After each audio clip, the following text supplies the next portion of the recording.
Okay, my pool. Go out here. This is an Intex 18-foot diameter by 52-inch deep metal frame pool, ultra frame pool, excuse me. Made in somewhere right around 2015. If you buy a pool from 2017 and up, they're going to be different than this one. And where you're going to notice the difference is right here on the T. This T is shorter on the newer ones. The liner itself doesn't have as much of a gap as this.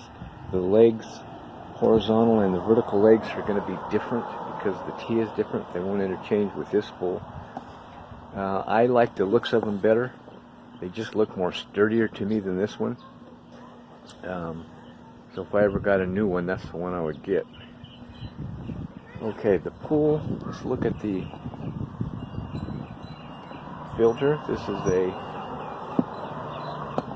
16-inch sand filter, Intex. I think it's a good pump. Plenty of water flow, more than I need for this pool, to tell the truth. You can get actually bigger ones than this, not from Intex though. This is Intex's biggest one. You can get like 18-inch, 24-inch, I believe, big old suckers. This is pretty big though. The difference on this one is, if you notice the fittings where they connect, they're screw fittings, and they're proprietary to Intex. So are their hoses. See, the hoses screw on each end, so there's no clamps. The only place there's clamps are on those two 1 1/4-inch hoses coming out of the pool for the inlets. But everything else is screw. So if one of these leaks on you, and I've had a couple of them leak, they just come outside and all of a sudden I'll have a pinhole in one of them. You're going to have to get it from Intex. So if you're going to go all Intex stuff, keep one a spare. If you get one at the pool place, you'll get the hose, but then you're going to have to make the ends work. You're going to have to go to a hardware store and get something to adapt them to these screw-on ends that fit into the pump. If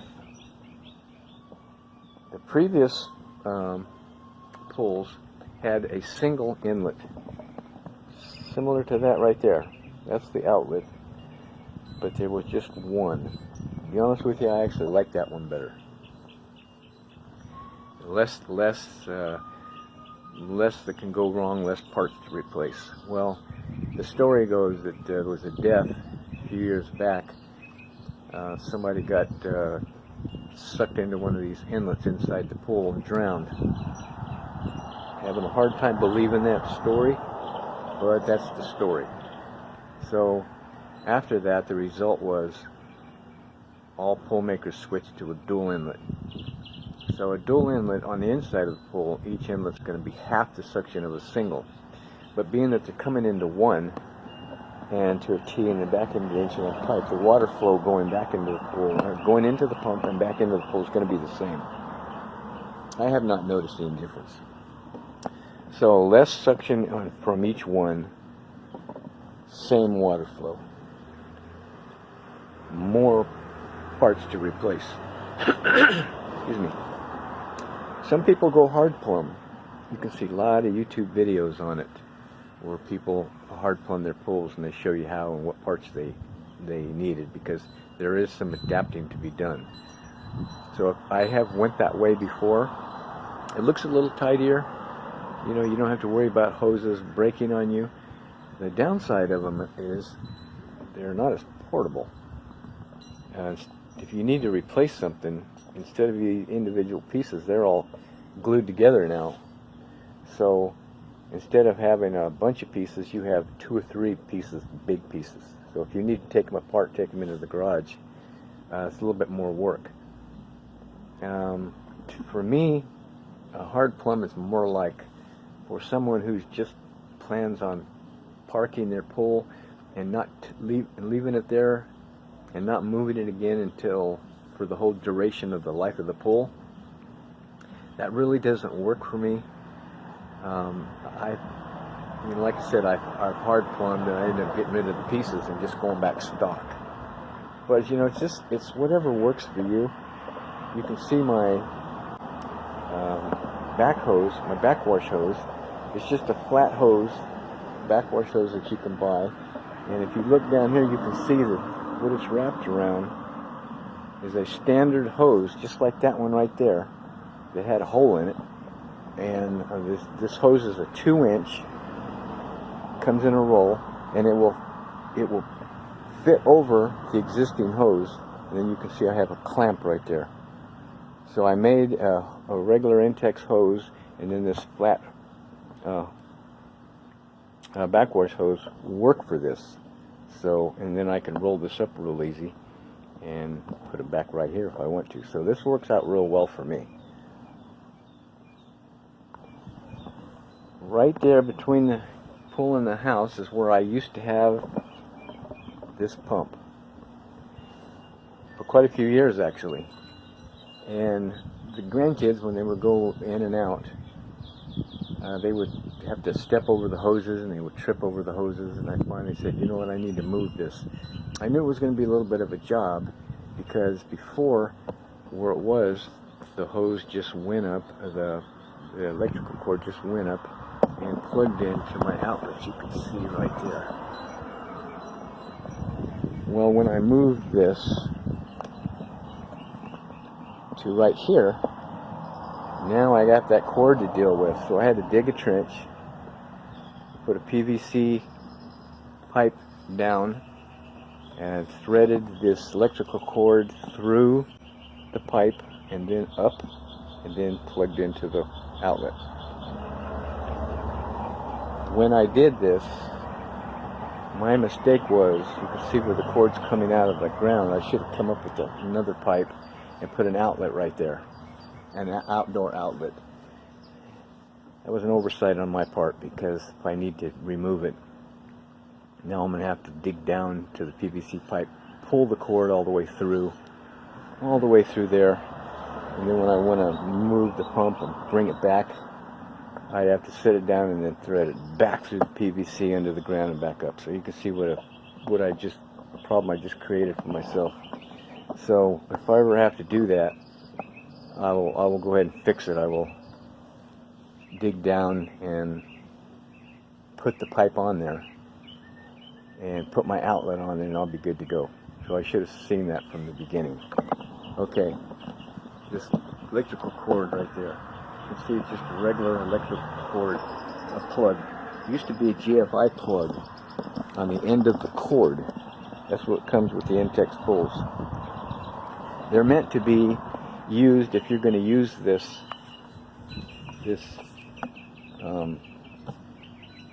built-in timer. You can also see there's switches over here on the side. Timer switch, off and on switch. If you're going to use that timer, you just plug it in and forget it, set it from 2 to 12 hours, you're good. That's not the way I wanted to do it. I wanted to be able to cut power to this whole thing. So that's the way I have it. I just have it switched to on, and then I cut power from the patio back over there on what I showed you. So that GFI plug that was on the end of that would not work for this, because every time you cut power, and you restore power, you have to go back up to the plug and you have to push the reset button. So after you do that once or twice, you go, well, this is not even worth it. This doesn't work for this application. So I cut it off and I put a regular plug on there. So just kind of a tip, if you plan on going the way I'm going, that's what you're going to have to do. Okay, back to the pool. I made a big time mistake this year. Worst mistake I've ever made. And it came from a decision that you always have to make at the end of your season. You know, you have to ask yourself, what am I going to do? Am I going to take the pool down? Am I going to leave it up? Am I going to take it half down? You leave it up, then you have some issues. One is your chemistry of your water. You're going to have to watch it all year. Your electric bill. You have to run your pump all year. You know, not as much, but you're still going to have to run it because you're leaving it the way it is now. So if that's the way you're going to do it, go for it. The other way is to drain it, you know, halfway down, throw a pool cover over it on the inside, let it float on the water, disconnect your pump, all your cables, all your hoses, take them into the garage because you don't want to leave these out here, especially if you have some freezing situations going on when there's water in there. So you're going to have to drain your sand filter, take everything in the garage, beginning of the season, come back out, hook everything back up again. If you take it completely down, well, then you still have all this. Drain the pool completely, disconnect all this stuff, put it away somewhere out of the elements, take all the legs off, store all those metal pieces somewhere, and the biggest one is the liner itself. The more you mess with that liner, you cut drastically into the life of it. Once you start folding it, and you'll notice it the very first time you fold it after the first year, compared to how it felt when you pulled it out of the box and you put it down, it's like the liner starts self-deconstructing the moment you put it down practically, because you feel the difference. It's just not as pliable anymore. The cracks stay in it more, where the folds, trying to fold it into the same size is harder every year because the pool is not as, like I said, flexible as it used to be. Then you have the hassle of the bottom of the pool that you had the pool on, weeds growing back on it the whole off season, so you got to keep that up. You got to, you know, maintain it, and then you have to pull everything out at the start of the season and build everything back up again. Pain in the ass. So it's like, how many times are you going to go through that when you swim for 3 months out of the year and it's down for 9 months, or however long that is in your season? I lazied out this time because I have done both ways. And this time I took the legs off. I left the circular, all the T's on, so the pool still has its shape, but it's only 8 inches high now. And then I just threw a tarp over it. In fact, I left the metal legs down there too. I just tucked them all down there, and then I just threw a tarp over the whole thing. Wow, oh wow, oh wow, what a dumb ass move that ended up being. Because I had the pool basically still there, but not as deep. Every time it rained, I was still having to get all the water out of there. It was pulling in there. And the biggest thing I didn't see is I have cats. And the cats were, I just made a big playground for them. They were always under the tarp. They would make their way to the pool, and they would just start playing like hell with the pool liner. It didn't sink in my head that was going to be a problem. My train, Amtrak. Okay, I didn't think it was going to be an issue because for some reason my bonehead didn't think those cats could scratch through the pool, and I didn't think they would have any interest in it. Well, I was wrong on both counts. They had a big interest in it, and they damn sure hell can scratch through it. So I found that out when I go to set it back up, which was a pain in the ass, because when I took the tarp off of it, come to find out the tarp was full of holes, and that was the reason I put the tarp on there in the first place. And so I had all the water that was still in there was still there. You know, I was thinking the tarp was going to pull all the water off. Well, it didn't. And now the water is terrible, gritty, grimy. It took me, I don't know how long to get all that water out of there, to clean the pool. Man, I can't tell you how much time I spent before I could even start filling it back up again. So I do all that, put the legs back on, and start filling it up. What happens? Well, this is what happened. Within the first foot of the depth of the pool, my pool's been sitting for a while, so it's dirty, so don't pay it any mind. But if you look down, you can see the patches. See that?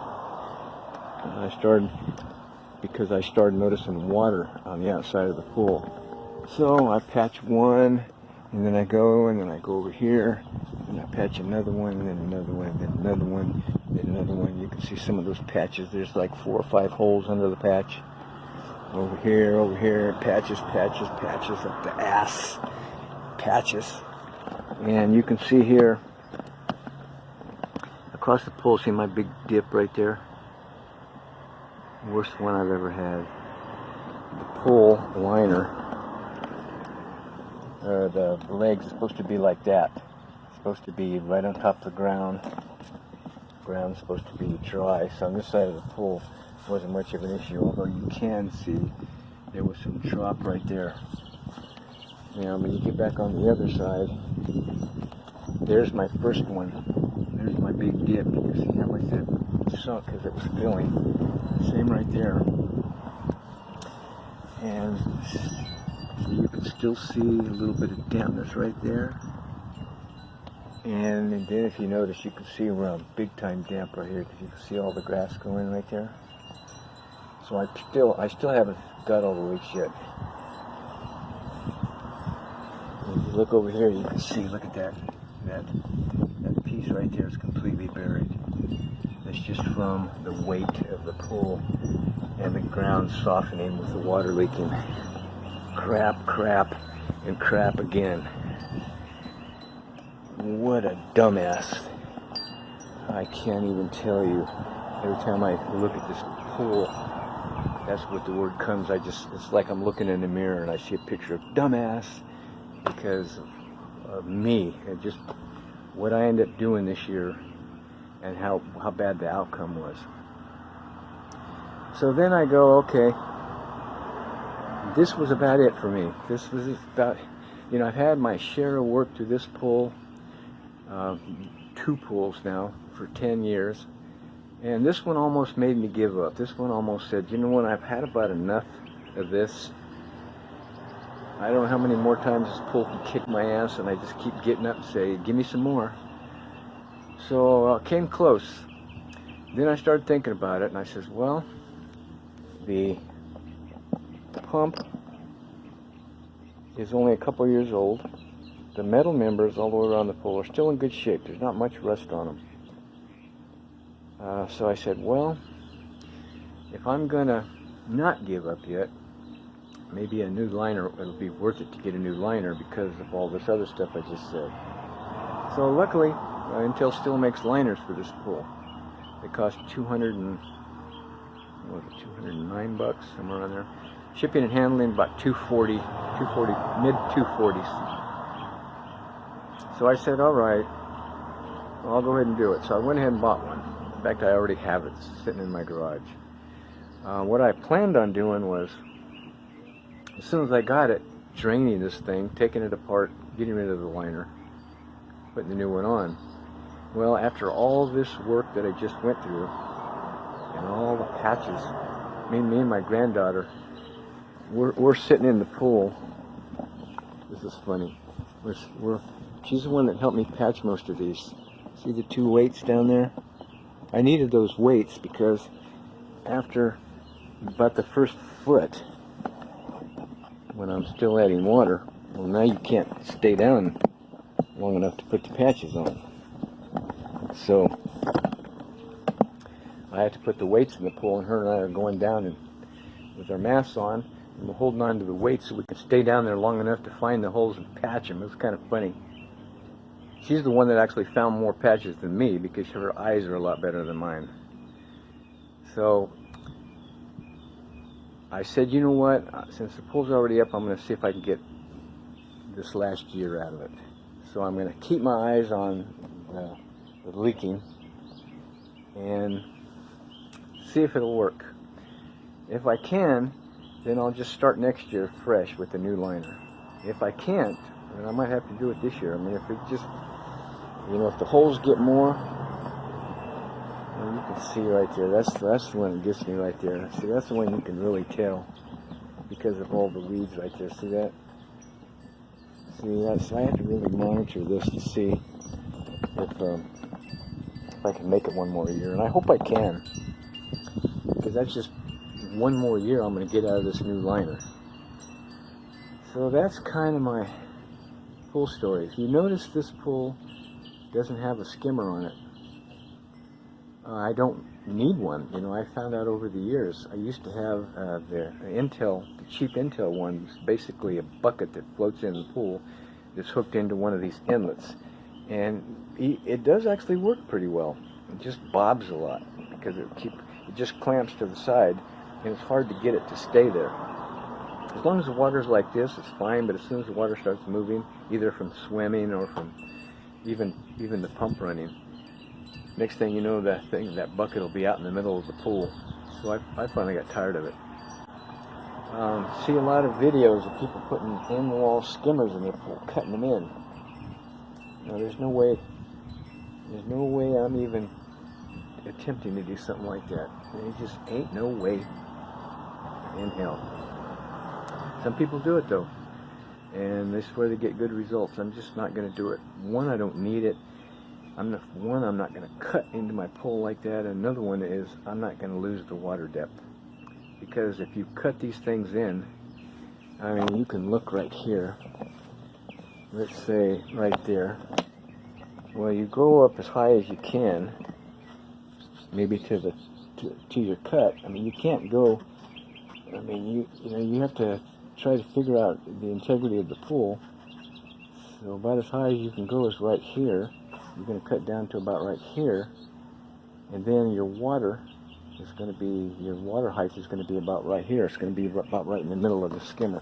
So you're going to lose that much water height. If you don't care about that, then fine, I guess. I do care about it. I want that pool as deep as I can get it, so there's just no way I'm doing it. Plus, like I said, even with, if you look at my property, I don't actually have any trees in my yard, but there's trees all the way around me. If you look over there, and you look over on this side over here, look over there. So you see trees all the way around me, but not that much of this stuff makes its way into this pool. I mean, I've seen some people that really need skimmers because their pool is coated, but mine isn't. I mean, you can see I haven't touched this pool in a week. That's why the bottom looks so dirty, but you can see the top. It looks all right. So just don't need a skimmer. So it's really up to you if you need one or not. The last thing is the Intex flimsy ladders. This is a big one right here. Especially if you're getting up there in age, like me, and especially if you weigh, I'm about $1.80, but I mean, if you weigh 250, holy crap, I mean, even for me, this thing moves quite a bit going up and down, and it's like you go up to the top and you're kind of going, whoa, whoa, whoa, I mean, little kids, it's fine for, but when you start getting bigger, you don't feel all that comfortable every time you have to go up and down that ladder. And you can see how tall it is. So a lot of people build decks. I just never even thought about something like that, but some people do it. You see a lot of videos of it, and where it's nice and sturdy, where they can actually go up and sit on the deck and go in and out of the pool that way. Have a little inside ladder in the pool that's filled with sand that's hooked to the deck. So there's all kinds of ways you can do it. You can spend some money and get you a really high quality ladder. $250, $300 for one. It's like I said, bigger than this and just wider. Some of them filled with sand, so they're more stable when you go up and down. So that's a big thing, especially, it's not a big a deal when it's a 36-inch pool, but when it's a 52-inch like this, that becomes quite a big deal.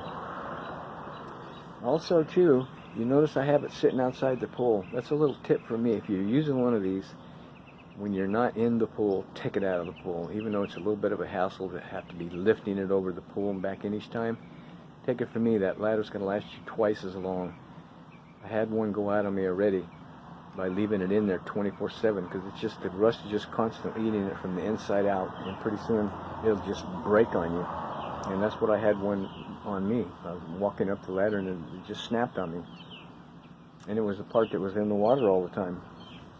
So one is keep them out of the water, and then another one is to try to visually see which side you're putting in the water every time. So if you can go, you know, you can rotate it and put one in the water each time. Believe me, you'll get 2 or 3 times the life out of one of these ladders before you have to replace it. So I think that's pretty much it. If you're gonna get a pool, just be willing to do the work.